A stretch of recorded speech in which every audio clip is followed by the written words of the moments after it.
who was eventually to become Nettie Colburn Maynard. Her trance seances right in the White House in front of Abraham Lincoln literally changed the course of the Civil War. Wow. These are historic moments that people just don't realize.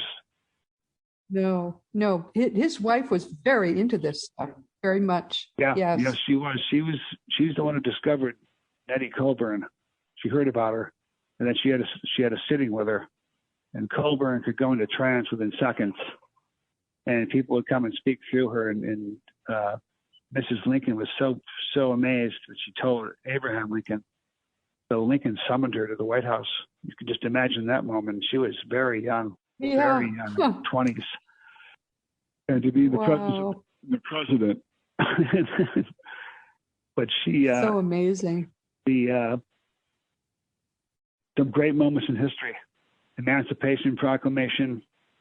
That they thought it was Daniel Webster who came through her and spoke to Lincoln directly about the Emancipation Proclamation, saying it will be the crowning event of your life. You must go through with it no matter what.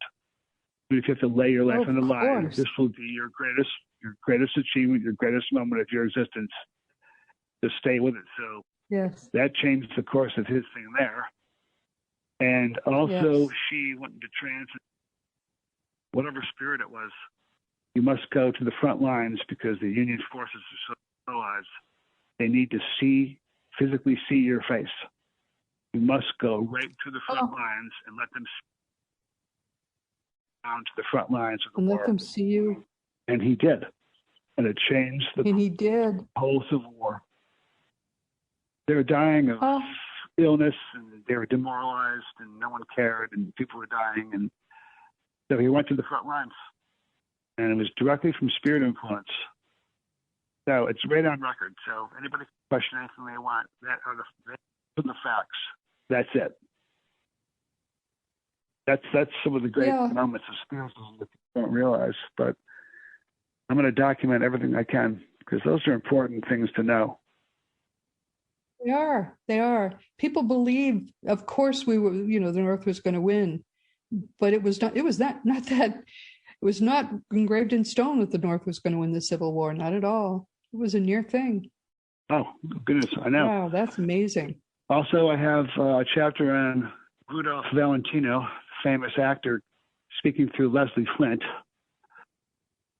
That's in the book, and I've got probably 16 little biographies and interesting stuff about 16 of the great famous heard of. I have that. I have a chapter on psychometry, where a medium any object can be put in their hands. They can tell you the history of what took place.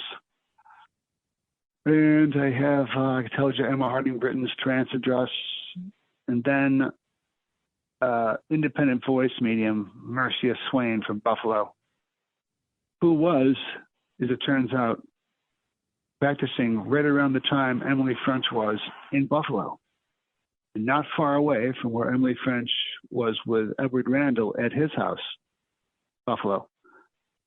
So here we have another independent voice medium and discerning witnesses who documented as much as they could from the spirit addresses given. So here we have yet another circle who documented the evidence from the spirits. Not far from where Emily French was. It's astounding. Really astounding. Yeah. And what was... the energies were so amazing at that time. And right in your neighborhood, right in sort of northern New York State. Yes. And Emily French lived about 10 years longer than Marcia Swain, but Marcia Swain's circle did a service that is one of the most dramatic ever recorded in spiritualism, even though Emily French and Edward Randall did the same thing. Not quite as involved as Marcia Swain's, where they bring spirits, the spirit guides bring in souls who do not realize that they've passed away. And this is probably the greatest test of endurance and stamina and mental equilibrium to be sitting in a circle and a spirit comes demanding that you understand they're not dead when they are. Yeah. I can't think of any situation more potentially dangerous, but just you have to have your wits about you when a spirit is in the room just demanding that they're not dead when they are.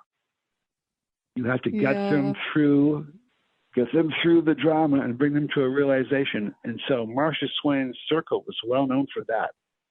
They did thousands of those. What a wonderful service to humanity. Yeah, and to the poor person who's trying to figure out what the heck is going on here. Well, that millions of people wandering the earth probably right now.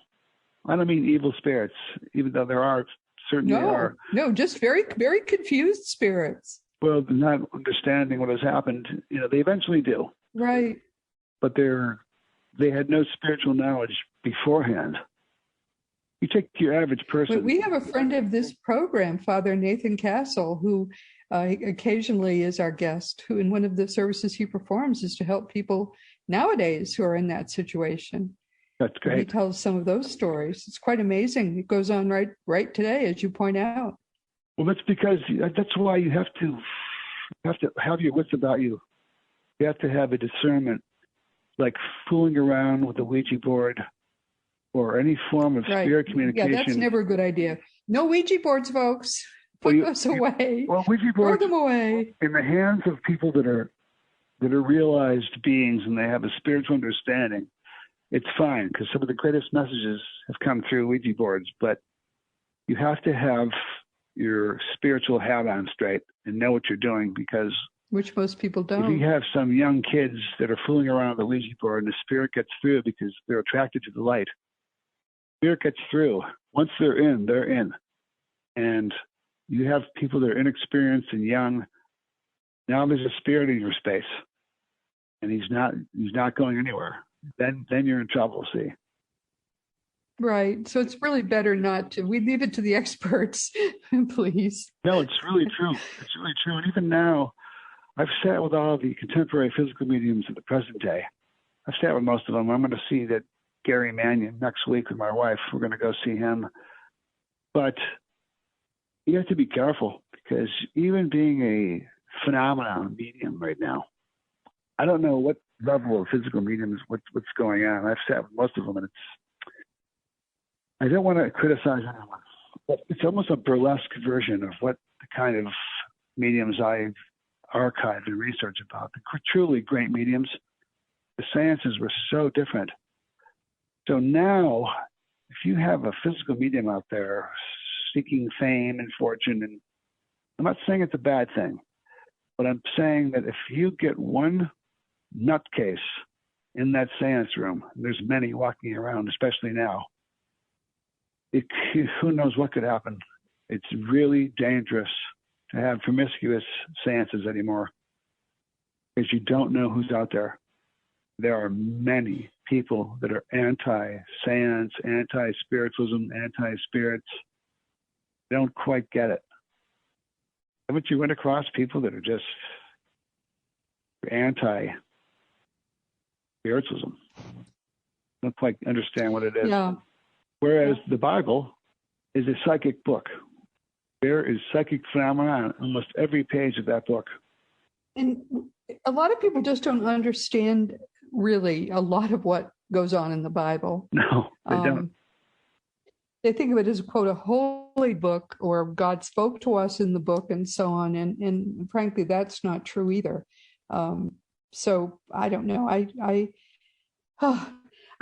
think the work that you are doing is indispensable in preserving all of this in a scholarly way.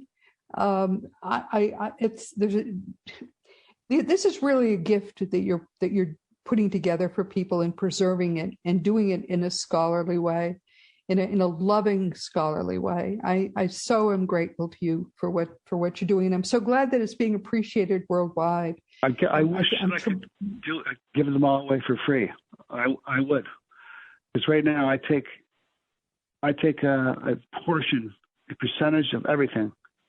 I give it to the animal shelters because I am an absolute animal lover. Animals come first with me, as does nature. First and foremost.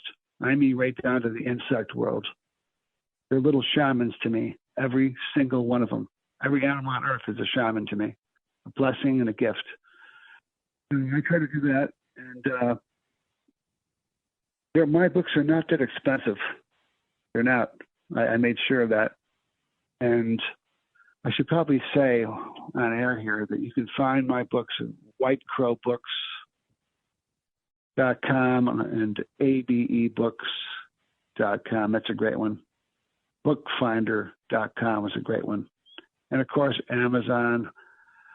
I don't try to do Amazon too much, even though you can find all my stuff on Amazon. They've made enough money, And they're doing pretty well on their own. But just in general, everyone, for people who may be new to this area, anything that White Crow does, that's sort of like the Good Housekeeping seal of approval for spiritual books or books in this field.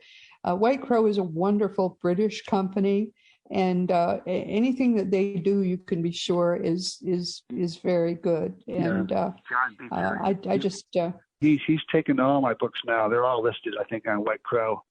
And, I hope so. Yeah, he's wonderful, wonderful guy, John Beecher. Yeah. We're coming toward the end of our time here. I could talk with you, frankly, all day long. Yeah, I could talk to you too. What do you want people to understand, especially about what you're doing and why?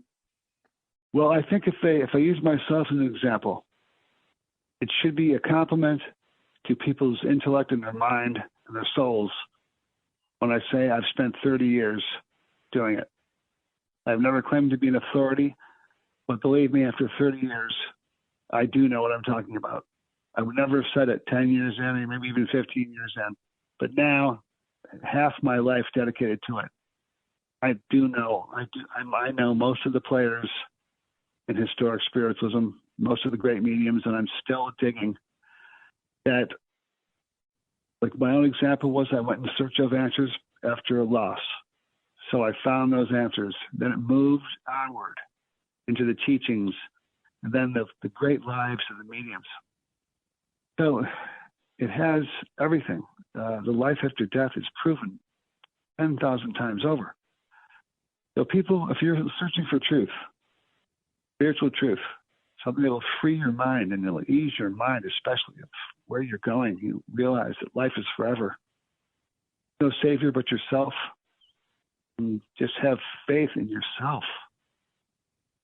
Then I'll feel better. I think that archiving these great mediums, their legacy, something that helps humanity. That's what I want to leave to the world, something that helped everyone. Wonderfully said. Wonderfully said.